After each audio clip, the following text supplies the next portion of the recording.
Нурлан Насип ырчы. Жакындарыма айтылган кептерди оор кабыл алам. Бир тууган рубрикабызда бул жолу Нурлан Насип жана анын эжеси Элзада Насипбекова конокто. Белгилүү болгондой, Нурлан Насиптин эжеси да ырчылык өнөр жолуна аттанган. Эмесе бир туугандардын сырын чогулгалы. Саламатсыздарбы? Өлкө жаңыдан карантинден чыкты. Бул кырдаал силерге кандай таасир болду? Нурлан Насип: менин чыгармачылыкка аралашканыма 10 жылдай болуп калды. Ошондон бери мынча узак убакыт эс ала элек. Үй жумуштары кылып көрө элек экенмин. Үйдөгүлөр мени чогуу отуруп тамактанбай калыптырмын. Ошондой нерселерден рахат алып үйдө болдум. Терс жагы паника алдырт экенсиң.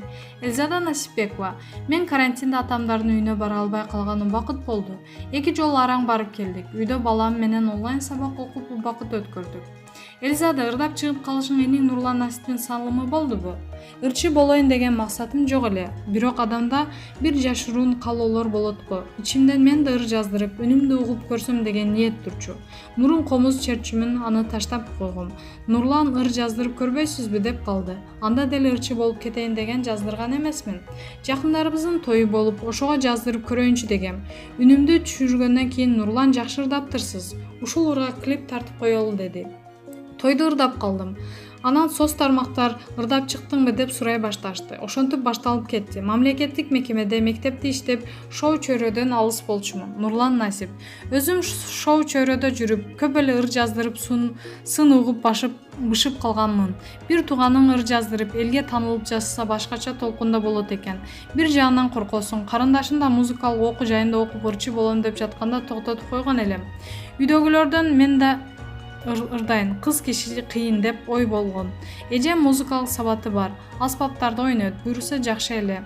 Асел Кадырбекова, Нурлан Насип, Элзада Насипбекова: бир үй бүлөдө ушунча ырчы болгон кандай болот экен? Асел экөөнүн ар бир кыймылы элдин көз алдында. Бул бир аз оор болуш керек. Мен өзүм деле анча аралашып кете элекмин да. Мен булардын сүрөттөрүнүн алдында комментарийлерди окуп алып кыйнала берчүмүн.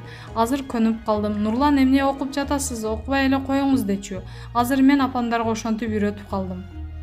Эми кыйын эле. Үй бүлөдө ар түрдүү абалдар болот. Элдики билинбей эле калат. Булардыкы эле элдин талкуусунда калат. Ошол үчүн абайлаш керек болот экен. Калганы жеңил эле. Үйдө биз кадимкидей эле бир тууганбыз. Асел менен Нурландын жашоосу элдин эң көп талкуусунда калат. Түрдүү шактар, ойлор жазылат. Жакындары катары бул талкууларды кантип аш кыласыңар? Нурлан Насип: канча жылдан бери шоу бизнесте жүрүп, мен өзүм жөнүндө ушактарга бышып деле калгам. Мен маани бербейм. Бирок келинчегиме, бир туугандарыма карата айтылган кептерди оор кабыл алам. Сөздөр сындырып коет экен. Бул мушташтан да жаман нерсе. Анткени мушташып алсаң эс алып каласың. Ушак үчүн ким менен мушташып суумак элең. Ичимден түтөй бересиң. Кээде дүкөнгө кирип калсаң да кандай болду эле деп сурап калышат. Мурун шоу бизнесте жаңылыктар жалгыз Суперинфодо жазылчу. Азыр заман башка. Ар бирибиздин колубузда телефон бар, социалдык тармак бар. Башкаруу мүмкүн эмес. Апамдын кан басымы жогору, ошондон корком. Ата-энемдин экөөндөн тең Instagram баракчасы бар. Өзүм ачып бергем. Ошону бекер кылыптырмын деп ойлоп калам. Элзада Насипбекова: ата-эне элдин талкуусун башкача кабыл алат экен. Апамдын мүнөзү жумшак, жүрөгү назик адам. Бул нерселерге көзүбүздү жумуп койгонду үйрөнөлү дейм. Атам кабатыр болгону көп билгизбейт. Бир тууган Насиптер тууралуу айта кетсеңер. Элзада Насипбекова: мен эң улуусумун. Менден 1 жаш күчүү Руслан деген иним бар. Экөөбүз жакыныбыз, азыр да коңшу жашайбыз. Андан кийин Нурзада деген сиңдим бар. Ал Токтогулда турат. Ал Нурлан менен жакын, экөөнүн ортосунда 1 жаш. Андан кийин күчүүбүз Чолпонай, ал дагы үй бүлөлүү болду. Эл көзүнө Нурлан дайыма күлүп, жылмайып, элпек жигиттей көрүнөт. Үйдө кандай? Элзада Насипбекова: элдин көзүнө кандай болсо ошондой эле. Түндө жүрө берип, күндүз уктаганы менен тынчсыздандырат. Уйкуңду жөнгө салчы деп көп айтам. Уйкучу жалкоо. Сурооңдун жообун 5-6 күндөн кийин аласың.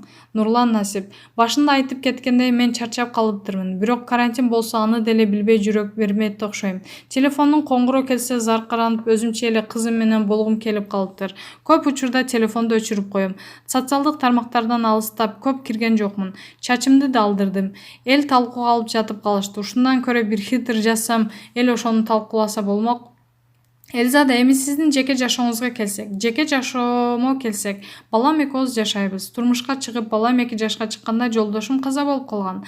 Азыр уулум 10 жашка чыгып калды. Уулум анан жумушум бар. Балалуу болгондон кийин экинчи жолу турмушка чыгуу өтө кыйын. Муну башына келгендер түшүнсө керек. Туугандар балаң да чоңоюп жалгыз каласыңбы деп көп айтышат. Бирок мен балам менен башка үй бүлөгө барып батып кетиши элестете албайм. Баламды өгөйлөп койбоюн деп эле кетинчектей берем. Азыр жүрөк бош, Кудайдын бир буйругу болор. Нурлан, сага жезде боло турган мырзага кандай талаптарың бар? Бойдок кезинде кыйын болуп ар кандай нерселерди айта берчүмүн. Турмуш кургандан кийин гана билет экенсиң. Эжем үйдүн аялы. Кээ бир айымдар сырттагы жумушту жакшы жасашат го. Эжем үйдөгү ишти жакшы билет. Ал короого муктаж аял заты. Ошого жараша чыныгы мырзалык сапаты бар. Сырткы жумушка эптүү эркек керек го деп ойлойм. Ошондой мырзалар болсо чалып койгула. Элзада Насипбекова. Нурлан жездесин жакшы көрчү. Бир жолу ыйлап жатса, жездемде киши жок, эми андайды таппайсыз деген эле. Ошондон Нурлан турмушка кабатыр боло берет. Издегенин таппай калабы деп окшойт. Мен биринчинин иштейм деген аялдар бар. Мен болсо өз калоом менен экинчи ордо боло турган аялмын. Турмушка чыгып, балалуу болуп үйдө отургум келет. Жалгыздык да адамды кыйнайт экен.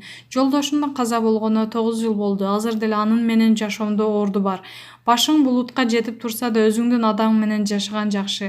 Эртең менен кечинде чогуу кубурашып чай ичкен адамың болгону эле өзү бакыт. Бирөөгө кор дүйнө, бирөөгө зар дүйнө дегендей, азыр көп аялдар күйөөсүнүн баркын билишпейт. Жолдошум жанында болсо мен деле мындай кылат элем деген өкүнүч ой келип кетет. Мен деле жаш болчумун, күйөөмдүн баркын жакшы билбей калыптырмын. Көрсө ошол жылдар мени бактылуу жылдарым экен.